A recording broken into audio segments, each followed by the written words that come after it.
എപ്പിസോഡിന്റെ opening സീനില് ആസുറ അവനിപ്പോ നദിക്കരയിൽ അങ്ങനെ കിടക്കുകയാണ്. എന്റെ ബ്രദർ ഇന്ദ്ര, അവന്റെ നേച്ചർ അത് കംപ്ലീറ്റ് ആയിട്ട് മാറി. അവൻ ഭയങ്കര ഹാർഡായിട്ടാണ് എല്ലാവരോടും പെരുമാറുന്നത്. ഇങ്ങനെ പോവുകയാണെങ്കിൽ അതൊട്ടും ശരിയല്ല.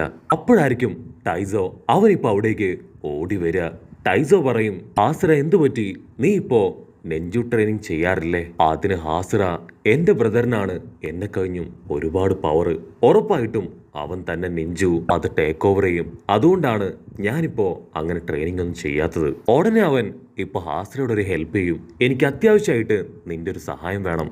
എന്റെ അമ്മയ്ക്ക് തീരെ സുഖമില്ല. ഈ ഒരു വഴി അമ്മയെ ഹോസ്പിറ്റലിലേക്ക് കൊണ്ടുപോകാൻ കഴിയില്ല. സോ നിനക്ക് ബുദ്ധിമുട്ടാവില്ലെങ്കിൽ വഴിയിലുള്ള കുറച്ച് മരങ്ങള് അത് വെട്ടിയിട്ട് ഒരു വഴി എനിക്ക് ഉണ്ടാക്കി തരണം. അതിനെന്ത് ബുദ്ധിമുട്ടെന്നൊക്കെ പറഞ്ഞ് ഹാസിറ അവനാണെങ്കിൽ അവിടെയുള്ള മരങ്ങളെല്ലാം തന്നെ വെട്ടി താഴെയിടും. ഇത്രയും മരങ്ങള് ഞാൻ കട്ട് ചെയ്താൽ മതിയോ?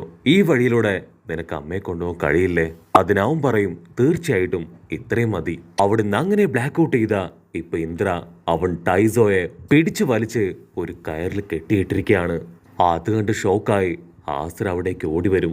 ആസിർ ചോദിക്കും, ബ്രദർ എന്തു പറ്റി, എന്താ ഉണ്ടായേ? അതിന് ഇന്ദ്ര പറയും, ഇവന്റെ ആവശ്യത്തിന് കാട്ടിലുള്ള മരങ്ങള് അത് മുഴുവൻ വെട്ടി നശിപ്പിച്ചു. എനിക്കറിയാം ഈ കാര്യത്തില് ആസിറ നീയും അവന്റെ കൂടെ ചേർന്ന് നിന്നുവെന്ന്. ഇതൊക്കെ നമ്മുടെ ഗ്രാമത്തിനെതിരാണെന്ന് നിനക്കറിയില്ലേ? ഉടനെ ടൈസോ അവനിപ്പോ ഇന്ദ്രയുടെ കാലിൽ വീണ് കെഞ്ചും, ദയവ് ചെയ്ത് എന്നോട് ക്ഷമിക്കണം. എന്റെ അമ്മയെ ഹോസ്പിറ്റലിൽ കൊണ്ടുപോകാനാണ് ഞാൻ ആ മരങ്ങൾ മുഴുവൻ ആസിറയെ കൊണ്ട് വെട്ടിക്കളഞ്ഞത്. എന്റെ അമ്മയ്ക്കാണെങ്കിൽ ഓൾറെഡി നെഞ്ചു പവർ ഇഷ്ടമല്ല. അതുകൊണ്ടാണ് നിങ്ങളുടെ ആരുടെയും സഹായം തേടാതെ ഹോസ്പിറ്റലിലേക്ക് കൊണ്ടുപോകാം എന്ന് ഞാൻ കരുതിയത്. അതിന് ഇന്ദ്ര ദേഷ്യപ്പെട്ട്, നിയമങ്ങൾ എല്ലാവർക്കും ഒരുപോലെ തന്നെയാണ്, അതിലാർക്കും മാറ്റമില്ല. ആസിറ, ഇനിയും നിന്റെ ഭാഗത്തു നിന്ന് ഇതുപോലെ തെറ്റുണ്ടായാൽ ഉറപ്പായിട്ടും ഇവനെപ്പോലെ നിന്നെയും ഞാൻ പണിഷ് ചെയ്യുമെന്ന് പറഞ്ഞ് ഇന്ദ്ര അവൻ അങ്ങനെ തിരിഞ്ഞു നടക്കും. അത് കേട്ട് ഇപ്പൊ അവരുടെ പപ്പ ഹാഗുറാമ ആളവിടേക്ക് വരും. ഹാഗുറാമ അവനോട് ചോദിക്കും, ഇത്രയും ചെറിയൊരു കാര്യത്തിന് ഇത്രയും വലിയ പണിഷ്മെന്റിന്റെ ആവശ്യമുണ്ടോ? ചെറിയ ചെറിയ മിസ്റ്റേക്കുകള് അത് നിനക്ക് ക്ഷമിച്ചൂടെ? അതിന് ഇന്ദ്ര ഫുൾ കലിപ്പില്, ഇപ്പൊ നമ്മൾ ഇവനോട് ക്ഷമിച്ച നാളെ മറ്റുള്ളവരും ഇതുപോലെ തന്നെ ചെയ്യുന്നു പറഞ്ഞ് അടുത്ത നിമിഷം തന്നെ അവൻ ടൈസോയെ തുറങ്കിലടയ്ക്കും. അല്പസമയം കഴിഞ്ഞ് ഹാസുറ അവിടേക്ക് വരും. അവൻ ആ സെല്ല് തുറന്ന്, ഞാനാണ് ഹാസുറ, പേടിക്കേണ്ട ആവശ്യമില്ല, നിന്നെ ആരും ഒന്നും ചെയ്യില്ല എന്ന് പറഞ്ഞ് അവൻ ടൈസോയുമായി പുറത്തേക്ക് വരും. പക്ഷെ അപ്പോഴായിരിക്കും ഒരു വമ്പ ട്വിസ്റ്റ്. അവരാ ഗുഹയുടെ പുറത്തെത്തുമ്പോ തന്നെ അവരെ കാത്ത് ഇന്ദ്ര അവിടെ ഉണ്ടാവും. ഇന്ദ്ര ദേഷ്യപ്പെട്ടു പറയും, നീ വീണ്ടും വീണ്ടും ഇവിടുത്തെ റൂൾസ് ഒക്കെ ബ്രേക്ക് ചെയ്യാണല്ലേ? അതിന് ഹാസിറ അവനിപ്പോ ഇന്ദ്രയുടെ കാലിൽ വീണ് കെഞ്ചും, ദയവ് ചെയ്ത് അവനെ പണിഷ് ചെയ്യരുത്, അവൻ നിരപരാധിയാണെന്ന് പറഞ്ഞ് ഇപ്പൊ ഹാസിറ ടൈസോയോട് അവിടുന്ന് പോകാനായിട്ട് ആവശ്യപ്പെടും. ഇന്ദ്ര ഫുൾ കരുപ്പില് അങ്ങനെ ചാടി വീണ് ഹാസിറയെ അടിക്കും. അതിനുശേഷം അവൻ അവിടുന്ന് കടന്നു പോവും. അപ്പൊ അവിടുന്ന് അങ്ങനെ സൂം ഔട്ട് ചെയ്ത ഹാഗുറാമ ആളിതെല്ലാം കണ്ട് അങ്ങനെ നിൽക്കുകയാണ്. കട്ട് ചെയ്ത നെക്സ്റ്റ് ഡേ ഇപ്പൊ ഹാസിറാമ അവനവന്റെ പട്ടിക്കുട്ടി മരിച്ച ആ സ്ഥലത്തേക്ക് വരും. അവൻ അവിടെ നിൽക്കുന്നത് കണ്ട് ഹാഗുറാമയും അവന്റെ അടുത്തേക്ക് വരും. ഹാസിറാമ പറയും, ഇന്നാണ് എന്റെ പെറ്റ് അത് മരിച്ച ദിവസം. ഹാഗുറാമ പറയും, ആക്ച്വലി നിന്റെ മനസ്സ് അത് ശരിക്കും നല്ലതാണ്, പക്ഷേ ഇന്ദ്ര ഇപ്പോ എനിക്ക് മനസ്സിലാവുന്നില്ല. അവൻ ഓരോ ദിവസം കഴിയുന്തോറും വളരെ ബാഡ് ആയിക്കൊണ്ടിരിക്കുകയാണ്. അവൻ ആ ഒരു കണ്ണ് അത് കിട്ടിയതിനു ശേഷം ഒരുപാട് ചേഞ്ച് ആയി പോയി. അവന്റെ കണ്ണുകൾ കാണുമ്പോ എനിക്ക് നിങ്ങളുടെ അമ്മയാണ് ഓർമ്മ വരുന്നത്. അത് കേട്ട് ഹാസിറ പറയും, അയ്യോ അല്ല അല്ല ഇന്ദ്ര, അവൻ ശരിക്കും നല്ലവനാണ്. അവനാണ് അന്ന് കാട്ടിൽ വെച്ച് എന്നെ രക്ഷിച്ചത്. കറക്റ്റ് സമയത്ത് അവൻ വന്നില്ലായിരുന്നെങ്കിൽ ഉറപ്പായിട്ടും ഞാൻ മരിച്ചു പോയനെ. അവന്റെ ഈ സ്വഭാവങ്ങളെല്ലാം തന്നെ കുറച്ച് കഴിയുമ്പോൾ മാറും. അവിടുന്ന് അങ്ങനെ ബ്ലാക്ക് ഔട്ട് ചെയ്ത ഇപ്പൊ നെഞ്ചു അത് ടേക്ക് ഓവർ ചെയ്യേണ്ട ആ ടൈം ആയിരിക്കുകയാണ്. ജനങ്ങളെല്ലാം കൺഫ്യൂസ്ഡ് ആയിട്ട് ഇന്ദ്ര ആയിരിക്കുമോ ആസുര ആയിരിക്കുമോ ആ നെഞ്ചു അത് ടേക്ക് ഓവർ ചെയ്യുക എന്ന് പരസ്പരം ഡിസ്കസ് ചെയ്തുകൊണ്ടേയിരിക്കും. കട്ട് ചെയ്ത മാൻഷനുള്ളില് ഹൊഗാറാമോ ആള് 2 സ്ക്രോൾ എടുത്ത് ഒന്ന് ഇന്ദ്രയ്ക്കും ഒന്ന് ഹാസിറയ്ക്കും കൊടുക്കും. അതിനുശേഷം പറയും, ഞാനും നിങ്ങളുടെ അമ്മയും ചേർന്ന് ഫൈറ്റ് ചെയ്ത് ഒരുപാട് പ്രദേശങ്ങള് നശിപ്പിച്ചു കളഞ്ഞിട്ടുണ്ട്. അതിലൊട്ടുമിക്ക എല്ലാ പ്രദേശങ്ങളും ഞാൻ തന്നെ ശരിയാക്കി.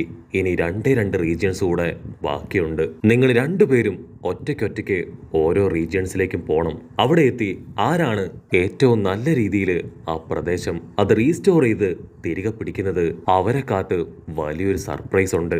അവിടുന്ന് അങ്ങനെ ബ്ലാക്ക് ഔട്ട് ചെയ്ത ഇന്ദ്രയും ഹാസിറയും അവർ 2 പേരും അങ്ങനെ കടന്നു പോവാണ്. ഇന്ദ്ര ഉഷാറായിട്ട് ഓടി എത്രയും പെട്ടെന്ന് ആ പ്രോബ്ലം സോൾവ് ചെയ്യാനായിട്ട് വാശിയോടുകൂടെ നിൽക്കുകയാണ്. അപ്പ അവിടുന്ന് അങ്ങനെ സൂം ഔട്ട് ചെയ്ത് ഹൊഗാറാമുവെയും ആ തവളയും കാണിക്കും. തവള ചോദിക്കും, നിന്റെ രണ്ടു മക്കളും ബെസ്റ്റാണ്, അവരിൽ ആർക്കായിരിക്കും നീ നിഞ്ചു കൈമാറുക? ഹാഗറാമ പറയും, ഇന്ദ്രയ്ക്ക് എല്ലാ പവറും ഉണ്ട്, അവനെ കൊണ്ട് ഈസിയായി പല കാര്യങ്ങളും ചെയ്യാൻ കഴിയും. പക്ഷെ ഹാസ്ര അവനത്രയും പവറില്ല. പക്ഷെ അവന്റെ മനസ്സ് അതൊത്തിരി നല്ലതാണ്. എന്തായാലും എന്റെ ആഗ്രഹം നിഞ്ചു അത് ഈ ലോകത്തിന് നന്മ മാത്രം കൊടുക്കണം എന്നാണ്. അവിടുന്ന് അങ്ങനെ ബ്ലാക്ക് ഔട്ട് ചെയ്ത് ഇപ്പൊ ആശ്രാമയെ കാണിക്കും. ആളാണെങ്കിൽ വളരെ സാവധാനത്തില് അങ്ങനെ മുൻപോട്ട് നടക്കും. അപ്പോഴായിരിക്കും ടൈസോ അവനിപ്പോ ആശ്രാമയുടെ അടുത്തേക്ക് വരിക. ടൈസോ പറയും, അന്ന് നീ എന്നെ ഒരുപാട് ഹെൽപ്പ് ചെയ്തു, എനിക്ക് വേണ്ടി മറ്റുള്ളവരുടെ പഴി കേട്ടു, ഇടികൊണ്ടു, അങ്ങനെ ഒത്തിരി അനുഭവിച്ചു. സോ നിന്റെ ഈ ഒരു മിഷനിൽ നിനക്ക് ഫുൾ സപ്പോർട്ടായി ഞാനും നിന്റെ കൂടെ തന്നെ ഉണ്ടാവും. അതിന് ഹാസർ ചോദിക്കും, ഓൾറെഡി നിന്റെ അമ്മയ്ക്ക് സുഖമില്ലാത്തതല്ലേ, നീ എന്നോടൊപ്പം വന്ന അമ്മയുടെ കൂടെ ആരുണ്ടാവും? മാത്രമല്ല നിന്റെ അമ്മയ്ക്ക് നെഞ്ചു തീരെ ഇഷ്ടമല്ലല്ലോ. അതിന് ടൈസോ പറയും, ഞാൻ ഓൾറെഡി എന്റെ അമ്മയ്ക്ക് മെഡിസിൻ വാങ്ങിക്കൊടുത്തു, ഇപ്പൊ എന്റെ അമ്മയുടെ അവസ്ഥ അത് ഓക്കെയാണ്. മാത്രമല്ല ഞാൻ നിന്റെ കൂടെ വരുന്നത് നെഞ്ചു പഠിക്കാനല്ല, മറിച്ച് നിന്നെ ഹെൽപ്പ് ചെയ്യാനാണ്. എന്റെ അമ്മ എനിക്ക് അതിന് പെർമിഷൻ തന്നു കഴിഞ്ഞു. ഹാസറ പറയും, ഞാൻ അത്ര പെട്ടെന്നൊന്നും തിരിച്ചു വരില്ല, എന്റെ ചേട്ടൻ അവൻ തന്നെ ഈ മിഷനിൽ ജയിക്കണം. സോ ഞാൻ ആ ഗ്രാമത്തിലേക്ക് പോയി ഒരുപാട് നാൾ അവിടെ സ്പെൻഡ് ചെയ്യും. സോ എന്റെ ചേട്ടൻ ആളെല്ലാം കംപ്ലീറ്റ് ചെയ്ത് നേരത്തെ തിരിച്ചെത്തി ആ നിഞ്ചു ആള് തന്നെ സ്വായത്തമാക്കണം. അതാണ് എന്റെ ആഗ്രഹം. അവിടുന്ന് അങ്ങനെ ബ്ലാക്ക് ഔട്ട് ചെയ്ത അവർ രണ്ടുപേരും വലിയ കാറ്റിലും മഞ്ഞിലും മഴയിലും ഒക്കെ യാത്ര ചെയ്ത് മുൻപോട്ട് പോയിക്കൊണ്ടേയിരിക്കും. ആസ്ര പറയും, നമ്മൾ ഏകദേശം ആ ഗ്രാമത്തിലേക്ക് എത്തിക്കഴിഞ്ഞു, ഇനിയും അല്പദൂരം കൂടെ മാത്രമേ മാപ്പിൽ കാണുന്നുള്ളൂ. അപ്പോഴായിരിക്കും ആസ്രയ്ക്ക് ആ ഡിവൈൻ ട്രീ അതിന്റെ ചക്ര പവർ സെൻസ് ചെയ്യാൻ തുടങ്ങുക. അവൻ ആ ചക്ര പവർ അത് ഫീൽ ചെയ്ത സ്ഥലത്തേക്ക് ഓടി വരും. അപ്പവൻ കാണും ദൂരത്തായിട്ട് ചെറിയൊരു വില്ലേജ്. ഉടനെ അവർ രണ്ടുപേരും ഇപ്പൊ ആ ഗ്രാമത്തിലേക്ക് വരും. അപ്പോഴായിരിക്കും അവർക്ക് ചുറ്റും ഒരുപാട് പേർ റൗണ്ട് ചെയ്യുക. ഹാസ്ര പറയും, ഞങ്ങൾ വെറും ട്രാവലേഴ്സ് ആണ്, ഈ ഗ്രാമത്തിലൂടെ ജസ്റ്റ് ഒന്ന് കടന്നു പോകുന്നു എന്ന് മാത്രം. പക്ഷെ ഗ്രാമത്തിലുള്ളവരാണെങ്കിൽ ഹാസ്ര പറഞ്ഞത് വിശ്വസിക്കാൻ തയ്യാറാവില്ല.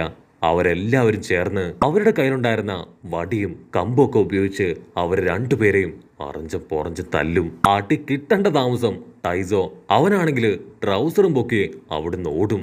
ഇവിടെ ഹാസറെ വെട്ടാനായിട്ട് ഒരുത്തൻ വലിയൊരു വാളുമായിട്ട് അങ്ങനെ ചാടി വരും. ഹാസറ ജസ്റ്റ് മിസ്സിന് അവിടുന്ന് തെന്നിമാറും. ആ ഒരു വാള് അതുകൊണ്ട് ആ കൂട്ടത്തിൽ തന്നെ ഉണ്ടായിരുന്ന ഒരു പെൺകുട്ടിയുടെ കയ്യില് വലിയ പരുക്കു പറ്റും. ഹാസറ പറയും, ഇനിയെങ്കിലും ദയവ് ചെയ്ത് ഞാൻ പറയുന്നത് നിങ്ങൾ വിശ്വസിക്കണം, ഞാൻ വെറും നിങ്ങളുടെ ഗ്രാമത്തിലേക്ക് വന്ന ഒരു വിസിറ്ററാണ്, ഇവിടെ ഞാൻ ഹീൽ ചെയ്യാന്ന് പറഞ്ഞ് ഹാസ്ര അവന്റെ പവർ ഉപയോഗിച്ച് ഇപ്പൊ അവളെ ഹീൽ ചെയ്യാൻ തുടങ്ങും. ഉടനെ അത് കണ്ട് അവിടെ കൂടെ നിന്ന എല്ലാവരും ഷോക്കാവും. ഗ്രാമത്തലവനാണെങ്കിൽ ഹാസ്രയെയും ടൈസോയെയും അവർ രണ്ടുപേരെയും കൂട്ടിക്കൊണ്ട് ആളുടെ വീട്ടിലേക്ക് പോകും. അവർക്ക് കഴിക്കാൻ ആവശ്യമായിട്ടുള്ള ഫുഡും വെള്ളവും ഒക്കെ കൊടുത്തതിന് ശേഷം ആളിപ്പോ നമ്മുടെ ആൾക്കാരോട് ക്ഷമ ചോദിക്കും. ഐ എം സോറി, അറിയാതെയാണ് ഞങ്ങളുടെ ഗ്രാമത്തിലുള്ളവര് നിങ്ങളോട് തെറ്റ് ചെയ്തത്, അവർക്ക് ആളറിയില്ലായിരുന്നു, അവർ നിങ്ങൾ കള്ളന്മാരാണെന്ന് തെറ്റിദ്ധരിച്ചു പോയി. അവർ ഫുഡൊക്കെ കഴിച്ച് ഇപ്പൊ പുറത്തേക്ക് വരും. ഹാസ്രയ്ക്കാണെങ്കിൽ ഒന്നും മനസ്സിലാവില്ല. ഈ ഒരു ഗ്രാമത്തിന് യാതൊരു കുഴപ്പമില്ല, ഇവിടെ ഫുഡുണ്ട്, വെള്ളമുണ്ട്, എല്ലാ ഫെസിലിറ്റീസും ഉണ്ട്, ജനങ്ങളെല്ലാവരും വളരെ ഹാപ്പിയാണ്. നമുക്കൊരു കാര്യം ചെയ്യാം, ആ ഡൈവൺ ട്രീ അതെവിടെയാണെന്ന് കണ്ടുപിടിച്ച് അവിടേക്ക് പോവാന്ന് പറഞ്ഞ് അവർ രണ്ടുപേരും ആ ഡൈവൺ ട്രീ അത് ലക്ഷ്യമാക്കി മുൻപോട്ട് പോകും. ഉടനെ രണ്ടുപേര് ഇപ്പൊ അവരുടെ മുൻപിലേക്ക് വരും. അവര് പറയും, മുകളിലേക്ക് പോകാനായിട്ട് നിങ്ങൾക്ക് അവകാശമില്ല, അതിന് ഗ്രാമത്തലവന്റെ ഉത്തരവ് വേണം. അത് കേട്ട് അവർ ഒരുപാട് വിഷമത്തില് തിരികെ നടക്കും. അപ്പോഴായിരിക്കും ഹാസ്ര ഹീൽ ചെയ്ത ആ പെൺകുട്ടി അവളിപ്പോ അവരുടെ അടുത്തേക്ക് വരിക. അവൾ അവരെയും കൂട്ടി അവളുടെ അമ്മയുടെ അടുത്തേക്ക് വരും. അവൾ ചോദിക്കും, നിങ്ങൾ ആക്ച്വലി ഡോക്ടറാണോ? ഒരുപാട് കാലായി എൻ്റെ അമ്മ വലിയൊരു അസുഖത്തെ തുടർന്ന് വേദന തിന്ന് ജീവിക്കുകയാണ്, നിങ്ങൾക്കെങ്കിലും എൻ്റെ അമ്മയെ ഇതിൽ നിന്ന് രക്ഷപ്പെടുത്താൻ കഴിയോ? അത് കേട്ട് ഹാസ്ര ഇപ്പൊ അവളുടെ അമ്മയുടെ അടുത്തേക്ക് വരും. അവരെ കാണുമ്പോൾ തന്നെ അവൻ ഷോക്കാവും. അവരുടെ ബോഡിയിലൂടെ ഒരു ചക്ര പവർ ഫ്ലോ ചെയ്യുന്നുണ്ട്. അവൻ അവന്റെ നെഞ്ചു പവർ ഉപയോഗിച്ച് അമ്മയെ ഹീൽ ചെയ്യാൻ ശ്രമിക്കും. പക്ഷെ അവനെ കൊണ്ട് അതിന് കഴിയില്ല. അവൻ തല താഴ്ത്തി ഇപ്പൊ അവളോട് പറയും, ഐ എം സോറി, എനിക്ക് നിന്റെ അമ്മയെ ഹീൽ ചെയ്യാൻ കഴിയില്ല.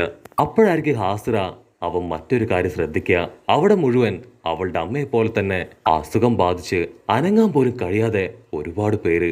അവർ ഡോർ തുറന്ന് ആ കൂടാരത്തിന്റെ വെളിയിലേക്ക് വരും. പുറത്തുള്ള ആ കാഴ്ച കണ്ടവൻ ഷോക്കാവും. ഒരുപാട് പേര് ഈ ഒരു അസുഖം ബാധിച്ച് മരിച്ചിരിക്കുകയാണ്. അവരെ മുഴുവൻ അടക്കം ചെയ്തിരിക്കുന്ന കല്ലറകളാണ് അവിടെ മുഴുവൻ. ആസുറ പറയും, ഇനി ഒന്നും നോക്കാനില്ല, നമുക്ക് എത്രയും പെട്ടെന്ന് ആ ഡൈമണ്ട് ട്രീയുടെ അടുത്തേക്ക് പോകണം. അത് കേൾക്കേണ്ട താമസം ടൈസോയും ആശ്രയും അവർ രണ്ടുപേരും ആ സെക്യൂരിറ്റീസിനെ രണ്ടുപേരെയും അടിച്ച് താഴെയിടും. പിന്നീട് ആ പെൺകുട്ടിയും കൂട്ടി ഗുഹയിലൂടെ ഡൈമണ്ട് ട്രീയുടെ തൊട്ടടുത്തേക്ക് വരും. അതിനടുത്തായി ഇപ്പോൾ ഒരു നദിയും അങ്ങനെ ഒഴുകുകയാണ്. ഹാസറ പറയും, ഉറപ്പായിട്ടും ഇത് തന്നെയാണ് ഡൈമണ്ട് ട്രീ. അങ്ങനെ അവിടെ വെച്ച് ഈ ഒരു എപ്പിസോഡും അവസാനിക്കുന്നു. എപ്പിസോഡ് ഇഷ്ടപ്പെടുകയാണെങ്കിൽ തീർച്ചയായിട്ടും ലൈക്ക് ചെയ്യാനും കമന്റ് ചെയ്യാനും ഷെയർ ചെയ്യാനും മറക്കല്ലേ. അടുത്തൊരു അടിപൊളി എപ്പിസോഡുമായിട്ട് കാണുന്നവരെ it's me with Mallu episode.